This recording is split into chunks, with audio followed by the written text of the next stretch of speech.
This is part 2 of a series on Cristobal da Gama and the Ethio-Adal War. If you haven't seen the first episode, I will link it in the description and encourage you to watch it before watching this one. But to briefly recap what we covered in the previous episode, we covered the state in which Ethiopia found itself in the first half of the 16th century. Ahmed ibn Ibrahim al-Ghazi, also known as Gragn by the Ethiopians, of the Adal Sultanate had captured a majority of the Ethiopian Empire. Ethiopian Emperor Lebenadengel was unable to defeat him in some battles despite having more men, and he narrowly escaped capture at the Battle of Wassel. The emperor would eventually pass away in hiding atop Debre Damo in the north of the country. Cristobal da Gama, fourth son of famous explorer Vasco da Gama, landed with his brother at Massawa in modern-day Eritrea, and upon hearing the state that the empire was in, agreed to help along with some 300 Portuguese. They went to Dabarwa and from there to Debre Damo to fetch Empress Sebelewengel, mother of now reigning Emperor Galaudios. With the empress, they marched with the aim of meeting up with the emperor so that they could join forces. However, the rendezvous was never able to materialize. They defeated the Adalites, though outnumbered at such battles as Abyssinia and Antalo. While waiting near Gragn's camp at Ofla, they went with an Ethiopian Jew to retake another mountain occupied by the Adalites, which they were successful at doing so. Gragn, having lost the previous battles, applied to the Pasha in Zabid, in modern Yemen, for reinforcements which he was able to secure. Upon returning near Ofla, da Gama's camp was attacked with these reinforcements. 2 of da Gama's captains were killed, and da Gama, who had been injured already, was injured 2 more times. They were forced to retreat, da Gama and some men going in one direction, while the empress and others going in different directions. Da Gama was eventually caught and brought back to Gragn's camp, where he was tortured and eventually killed. Now, let's continue on with the story. After the devastating defeat, the surviving Portuguese were scattered through the forests as night fell. Those who stayed with the empress found safety on a nearby mountain, but others wandered wounded and lost. The next day, a group of 10 or 12 Portuguese were spotted by Moorish troops. 2 of the less injured men, Fernán Cardozo and Pedro de Almansa, told the rest to hide while they stayed behind to delay the enemy. At first, they considered surrendering, but upon moving closer to the Moors, they were moved by sudden courage, and invoking the Virgin Mary, they attacked, killing or wounding 2 mounted Moors. The others fled in panic.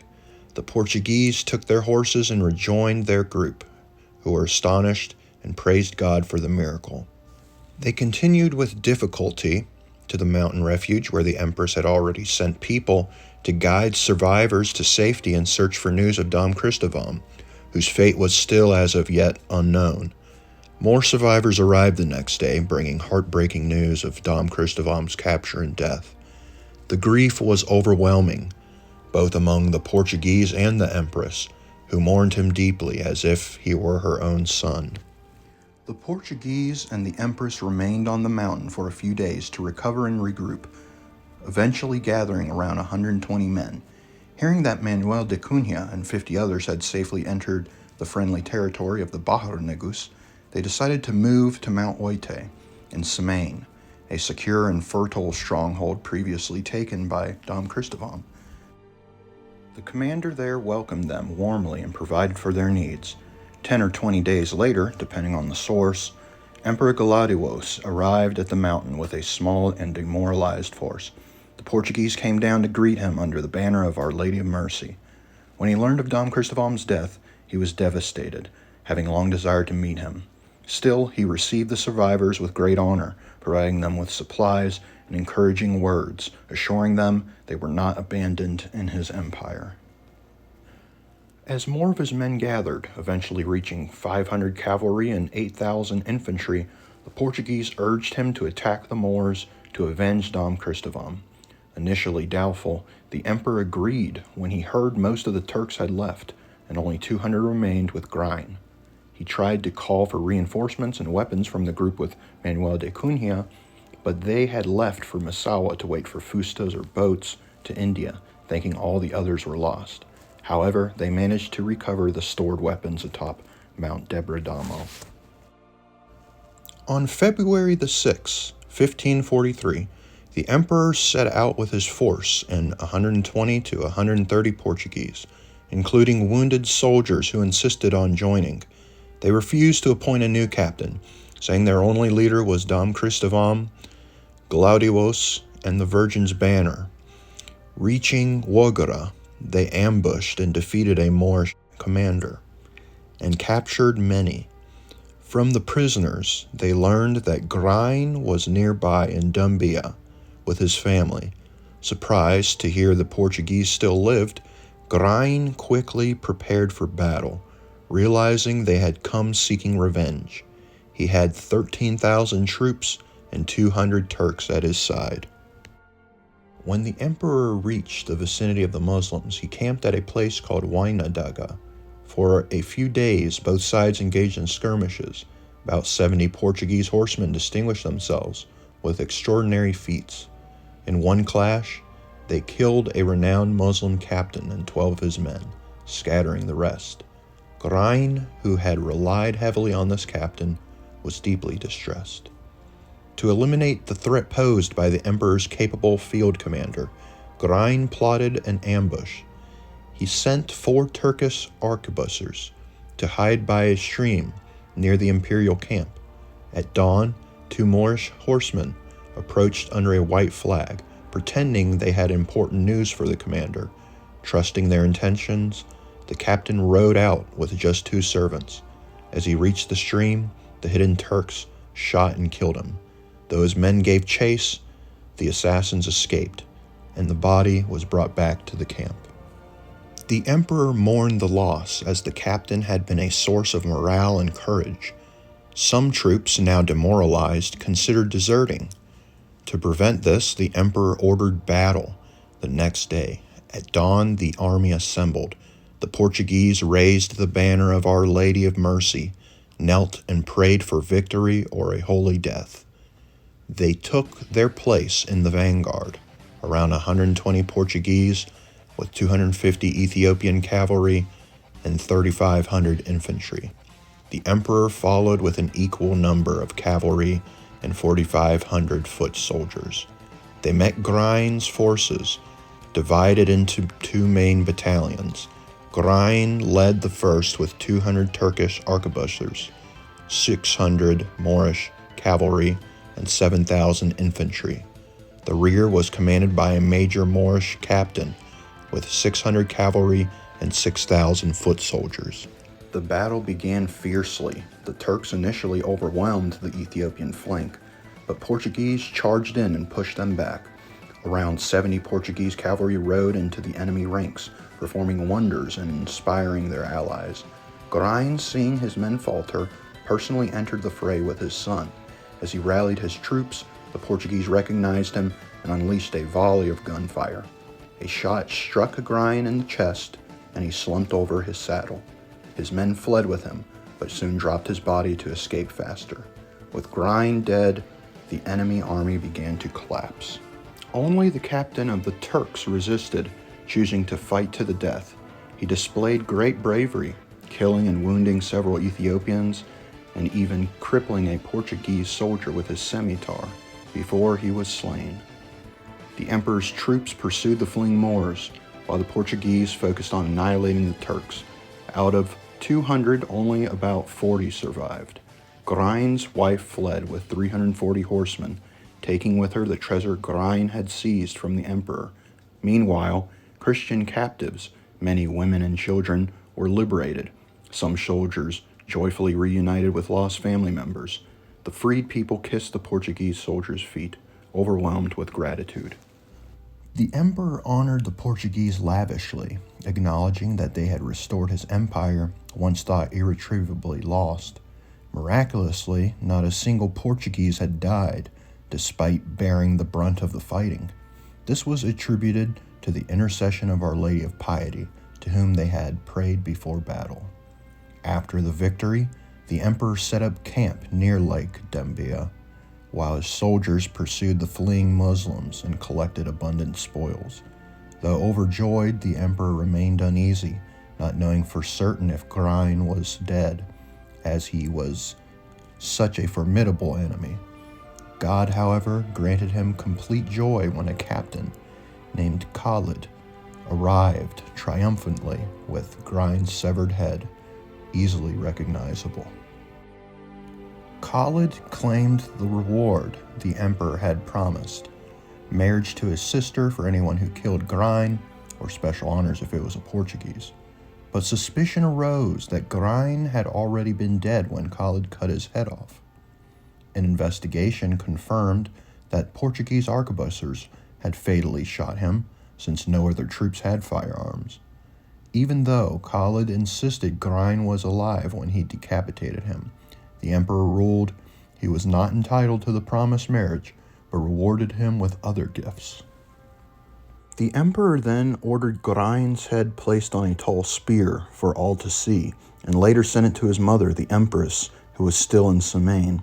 Upon seeing it, she gave thanks to God for delivering Ethiopia from such a cruel tyrant, especially one who had tortured and killed Dom Cristóbal da Gama, whom she had loved like a son. She held joyful celebrations with the 50 Portuguese, who had returned after failing to find ships in Massawa. They then accompanied her to reunite with the emperor, who welcomed them with great honor, grateful for their role in regaining his kingdom. Soon after, the emperor received a message from Araz Dagana, a noble who had previously sided with Gragn and escaped the battle with Gragn's son. He offered to surrender the boy if granted a pardon. At first, the emperor refused due to righteous anger at his betrayal, but through the intercession of Dagana's son Yishak, the same man who had brought the Portuguese to help the Bahar Negus, the emperor relented. Dagana returned with Gragn's son, who was treated well but kept under close watch. Another major Moorish commander also asked for pardon, though he had committed many atrocities and even fought against the Christians. The emperor granted it for political reasons, but it was soon revealed that he had helped capture and nearly killed Dom Cristóbal. The Portuguese, enraged to see him alive, begged the emperor for justice. The emperor replied he could not kill a man he had given his word to, but hinted that if the Portuguese did so, he would not interfere. 2 of them quietly went to his tent and stabbed him to death, which the emperor allowed to pass unpunished. He did, however, execute some of the Moors' companions, but later issued a general amnesty, reasoning that if he executed everyone guilty, few noblemen would remain in his empire. The emperor remained in the area for 2 months, accepting the allegiance of other lords who had served Gragn. As winter approached, he moved to a nearby town still by the lake, placing the Portuguese close by and supplying them generously. They often visited the palace, which pleased him greatly. At the end of August, on the anniversary of Dom Cristóbal's death, the emperor held solemn exequies, or memorial rites. He had it publicly announced that all poor people should come. Over 6,000 arrived, and the emperor gave them food and clothing. More than 600 monks were also summoned to perform the liturgy with great solemnity, and alms were distributed generously. When winter ended in September, the emperor rallied his 2,000 cavalry and 20,000 infantry and led a campaign to reclaim and pacify the lands that Gragn and the Moors had conquered. The task was long and difficult, as many Moors still held out in those regions. After Emperor Galadios reconquered the territories the Moors had seized and stabilized his empire, he finally had peace and no longer had to flee constantly from danger. It was by this time that Patriarch Bermudez assumed that the emperor, in thanks for having his empire restored, would fully submit it to Rome. He, instead, demonstrated his unwillingness to do so. Though he had previously accepted Dom Bermudez as the patriarch and granted him vast patriarchal lands, the emperor later rejected him in favor of a Coptic patriarch sent from Alexandria, more amenable to the local Tewahedo tradition than the Roman Catholic one. This is said to contradict his earlier claim, even in letters to King John III of Portugal, that he would recognize no patriarch except one sent from Rome, as also it is said that his father, Emperor Lebnadengo, had decreed. Nevertheless, it would not be until many decades later, after other Portuguese Catholic missionaries had established themselves in the country, that at least 2, possibly 3, emperors would accept the Roman Catholic faith, with one, in his own words, re-establishing it as the state religion. But that may be a story for another time. Some monks from a prominent monastery who were disturbed by the patriarch plotted against him. While Dom Yo Bermudez was at court, the monks stole silver items from their own church and secretly hid them among the patriarch's clothes. Then they accused him before the emperor of theft, insisting that no one but the patriarch could have taken the items. The emperor, somewhat taken aback, confronted the patriarch in the monk's presence. Bermudez denied the charges, insisting that he had never done such a thing. At the monk's urging, a search was conducted, and the stolen items were discovered hidden in his belongings, clearly planted there. The emperor suspected foul play and likely did not believe the patriarch was guilty, but the situation still caused scandal and gave people reason to talk. Realizing he could no longer count on justice or support, even from his own followers, Bermudez decided to leave Ethiopia and return to India. The Ethiopian Empire would remain at relative peace for the time being. Some decades later, the so-called Great Oromo migrations would commence from the south, an important evolutionary stage in the story of the Ethiopian nation, but that is perhaps a story for another time. As well, in a few decades, the Ottomans themselves would wage a war against Ethiopia, but that is also perhaps a story for another time. At any rate, Gragn's and the Adal Sultanate's jihad against Ethiopia marks the closest Ethiopia has ever came to being totally dissolved. And thus is the story of Cristobal da Gama and the successful crusade restoring the Ethiopian Empire.